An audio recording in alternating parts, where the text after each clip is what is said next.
Wow.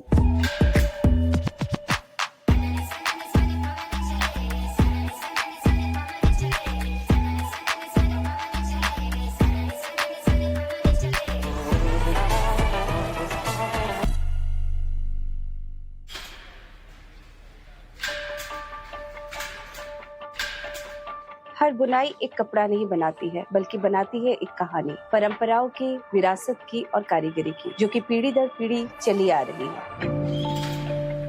बचपन से हमने हमारी माँ और दादी को साड़ी पहनते हुए देखा है, कभी चमकती रेशमों में, कभी मखमली मलमल में। साड़ी हमारे लिए सिर्फ एक पहनावा नहीं है, एक पूरी कहानी है। बचपन से ही मैंने हैंडलूम की आवाज सुनी है। ये म्यूजिक की तरह मेरे कानों में गूंजती रही है। कहीं ना कहीं इसी ने जाके मुझे इन्फ्लुएंस किया है कि मैं हडसन लूम्स शुरू करूं। फिर हमने पूरा देश भर ऑलमोस्ट 1 साल तक ट्रैवल किए। हमने देखा कि जो मार्केट एक्सपेक्टेशन है, जो आज की युवतियां है, जो मिलेनियल्स है, उनका और जो साड़ी बुन रहे हैं गांव में, उनके आर्ट फॉर्म में काफी गैप है एक्सपेक्टेशंस में। भारत के सुपर फाउंडर में आने का मोटो है कि हम इंडियन हैंडलूम्स को मेन स्ट्रीम में ला सके और साड़ी को इतना नॉर्मलाइज करें कि वो एक स्पेशल ओकेजन वेयर बन के ना रहे, बल्कि वो डे टू डे वेयर बने, जिससे कि हमारे भारतीय बुनकर समाज को भी फायदा हो और वो ग्रो कर सके।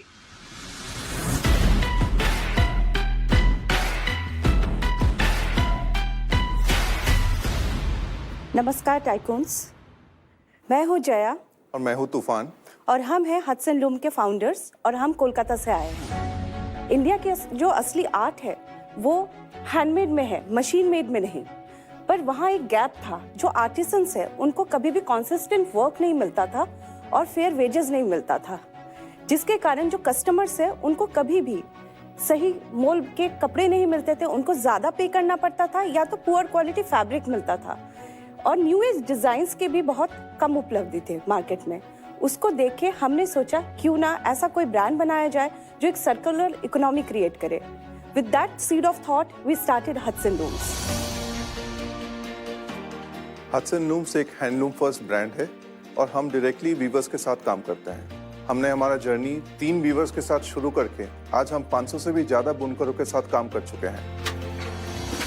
Natural weaving process and modern design palette को कंबाइन करके we have made an extremely premium, elegant and comfortable handwoven fabrics and sarees.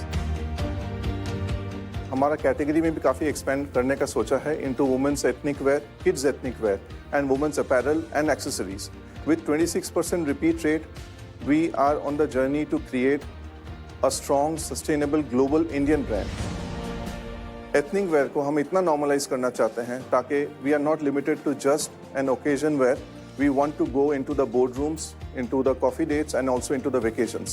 So इसी जर्नी को next level तक लेके जाने के लिए tycoons we are here on this stage with the ask of 3 CR for 10% equity. मेरा सबसे पहला क्वेश्चन तो यह कि आपने बचपन में ऐसा क्या करा कि आपके माँ बाप ने आपका नाम तूफान रख दिया? My father's name is Tushar, so which means ice, ठंडा. तो उन्होंने सोचा कि मैं लड़का का नाम ठंडा तो नहीं रख सकता, तो let's make it something rocking. So she gave the name Toofan. I was actually embarrassed about it in the initial years, but today the brand recall is so high that people actually there's a hook to it, they remember. आपके customer की psychology क्या है, वो आप ही के brand से shopping क्यों कर रहा है, उसके बारे में थोड़ा कंज्यूमर्स के बारे में बताइए। सर, हमारा major target audience 25 to between 44 है। This is the women we are targeting. Majorly tier 1 and tier 2 cities से हमको बहुत सारे ऑर्डर्स आते हैं। हमको ऑफिस कैजुअल वेयर्स के लिए भी आते हैं, जो लॉयर, डॉक्टर्स ये सारे रहते हैं, जिनको रेगुलर ऑफिस वेयर चाहिए होता है। Also we have new age designs. हमारे डिज़ाइंस एकदम गॉडी नहीं हैं जो आप पहन के एक पार्टी में नहीं जा सकते या कहीं नहीं जा सकते। We are redesigning. हमने प्री ड्रेप भी इंक्लूड किया है so that women who are hesitant to wear sari they can have a quick solution to it. तो ये थोड़ा वाइड हो गया, मतलब आप ऑफिस वेयर भी बना रहे हैं और एथनिक ओकेजन वेयर भी बना रहे हैं। तो अगेन मुझे कंज्यूमर साइकोलॉजी समझ में नहीं आ रही कि हडसन लूम को कोई क्यों जानता है। So number 1 we are completely fair pricing. Mass और अल्ट्रा प्रीमियम के बीचों बीच बहुत कंफर्टेबली पोजीशनड है। नंबर 2 हम डायरेक्टली आर्टिसंस के साथ काम करते हैं। There is zero middleman involved. So number 3 हमारा जो community led content and branding होता है, जो हम कंटेंट और एंटायर एंड टू एंड जो एक्सपीरियंस होता है कंज्यूमर्स का, right from the time they see my content. क्या आउटरीच है आपके कंटेंट की इंस्टाग्राम पे या किसी भी और सोशल चैनल सर पे? अभी हम लोग के 96.7 thousand followers, it's all organically, we don't do much paid collaboration with influencer, it's all organic, either they buy, we have celebs buying our products, we have never paid anyone to wear our products. थोड़ा सा price points के बारे में बताइए। AOV is ranging between 3,500 to 4,000, and the customer acquisition is primarily 75% through D2C, जिसमें से 85% is paid marketing and organic is around 15%. आपका CAC कितना होता है जो आपने 3500 का AOV बताया उसके लिए? CAC varies from 800 to around 1,400. और आप एक बार रेवेन्यू को ट्रेस करके बताएंगे 2020 से 25 तक हर ईयर के बेसिस पे? 20 January we started, lockdown happened March. Covid के बाद के बताएं। हाँ, तो 23 में we did 26 lakhs, 24 में हमने 3 CR किया एंड 25 में हमने 4.8 CR किया है। और आप यूनिट इकोनॉमिक्स समझा सकते हैं कि आपका ग्रॉस मार्जिन कितना होता है, CM1 कितना होता है, CM2 एंड EBITDA तक? For this year, हमारा gross margins is around 70%, 30% is COGS, CM1 is 70, CM2 is 40, 30% is our marketing, and then EBITDA is around 16, and we are PAT positive. और एक किड्स वेयर की क्या pricing होगी? The pricing that we are thinking about of the kids wear is going to be somewhere between 2,000 to 3,500. एक kids where brand शुरू करके बंद करने के बाद मैंने ये बात रियलाइज करी है कि अगर मैं एक अच्छा फैब्रिक, एक मलमल का फैब्रिक अगर दूंगा तो एक पेरेंट जो आज इतना इवॉल्व है, जो लाखों रुपए का बैग खरीदता है, वो ही अपने बच्चे के लिए क्यों नहीं खरीदेगा? बट नहीं खरीदते। अच्छा, एक SKU कितने का है? जैसे AOV अगर आपका 3200 का है तो एक प्रोडक्ट ASP कितना होगा? It starts from 2,500 to as high as 12,000. आज से 6 महीने पहले तक हमारा जो मैक्सिमम मिनिमा था प्रोडक्ट में वो 2,500 से लेके 4,500 तक था। 6 से 8 महीने के पहले हम लोगों ने हमारा हाई वैल्यू कलेक्शंस लॉन्च किए बनारसीज में। क्यों? Because there was an acceptance. हमने वो टेस्ट बैच एक कैप्सूल कलेक्शन हर लॉन्च। चीज की होती है इंडिया के अंदर। आप 5 लाख का भी बेच दीजिए, 50 का भी बेच दीजिए, 5 करोड़ का भी बेच दीजिए और 500 का भी बेच दीजिए, मार्केट सबकी मिलेगी आपको। मैं ऑनलाइन से शायद 30,000 रुपए का कपड़ा नहीं खरीदूंगा, मैं ऑनलाइन से 3,000 रुपए का कपड़ा खरीद लूंगा। तो आप क्यों चेंज कर रहे हैं? हमारा जो प्राइस बैंड है हम उसको हमेशा से उसी को ऑनर करेंगे और उसी पे ही स्टिक करेंगे, और हमारा जितना भी मेजॉरिटी प्रोडक्ट्स आज के टाइम पे भी और आने वाले फ्यूचर में भी हम उसी में रहेंगे। इवन वी आर रीथिंकिंग के हम उससे नीचे भी अगर एंट्री लेवल प्रोडक्ट में भी अगर जा सकते हैं स्टार्टिंग फ्रॉम 1,500 ऑनवर्ड्स, लेकिन it has to be really thought about, क्योंकि मैं टिश्यूज और सिल्क्स को उस रेंज में नहीं ला सकता। तो आप बता रहे हैं रेंज बढ़ाएगा। हाँ, हमें कंसर्न है, आप ऑलरेडी बहुत रेंज रखा है। प्राइस पॉइंट में आप एक ब्रैकेट रखकर उस पर चलाइए। नहीं, आपके पास अभी इंडिया के बाहर रेवेन्यू है क्या?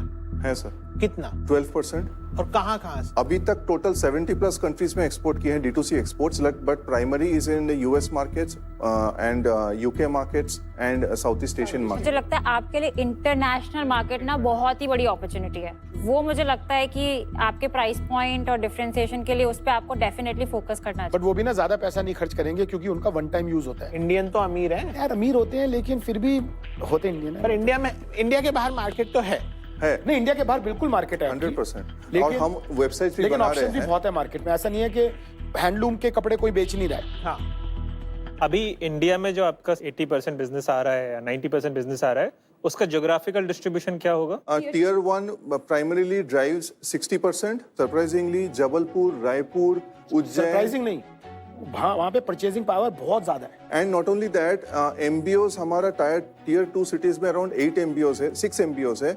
एक बार MBO समझा दीजिए प्लीज। Multi brand outlets. तो ये क्या होते हैं? ये वो स्टोर्स होते हैं जो डिफरेंट ब्रांड्स के कपड़े, जैसे शॉपर स्टॉप है वो एक MBO है।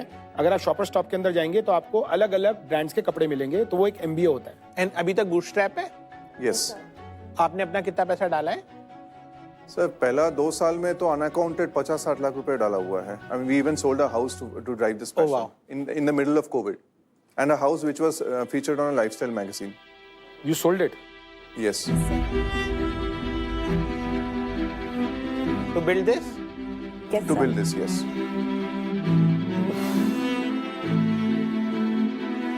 और उसके बाद? उसके बाद I mean 10 लाख से 5 करोड़ पहुंचे। वाह। आप हमें कोई ऐसी इंसाइट बताओ ना यहाँ पे कि जो शायद मुझे नहीं पता हो, कि आपकी 5 साल के एक्सपीरियंस है कि कहाँ क्या बिकता है। सर हमने फर्स्ट ऑफ ऑल ये टिश्यू है, ये हमने फर्स्ट टाइम लॉन्च किया था 2021 में। मैम मुझे पता नहीं आजकल टिश्यू मार्केट में है। We are the first person to launch tissue in the market and now big brands are following us. They have copied our colours, they have copied our palette. But आपका जो claim है कि ये tissue आपने introduce करा है, मेरी mother tissue पहन रही है, टिश्यू की साड़ीज पहन रही है जब से मैं बच्चा था। टिश्यू कब से बिक रहा है यार? No, no. नहीं सर, ये टिश्यू नहीं बिक रहा होगा, ये यार मैं अब बोल ये तो सकती ये हो हूँ। गया ना कि ये वाला कॉटन नहीं बिक रहा, ये वाला टिश्यू नहीं बिक नहीं रहा। Sir, tissue- you can't go that specific. Sir tissue जो है 2021 में हमने लॉन्च किया with cotton warp and zari on the ताना।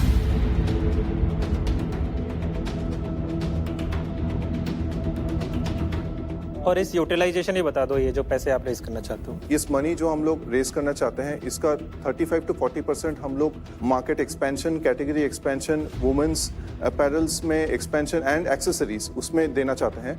बैलेंस 30% हम लोग यूज करना चाहते हैं एग्रेसिव ब्रांडिंग एंड मार्केटिंग। आपका लग्जरी सेगमेंट में जाने के लिए हेजिटेशन किस बात का है, क्या मैं जान सकती हूँ? इंडिया का धड़कन अपर मिडिल क्लास और मिडिल क्लास है। अगर मुझे बोलना है कि सस्टेनेबल बनाना है, लोगों को पॉलिस्टर फ्री कपड़ा पहनाना है, अगर मैं लग्जरी पे चली जाऊंगी तो मेरा तो मोटो ही डिफीट हो जा रहा है ना। मैं तो हैंडलूम्स को ज्यादा बढ़ावा देने के लिए काम करूँ। Market score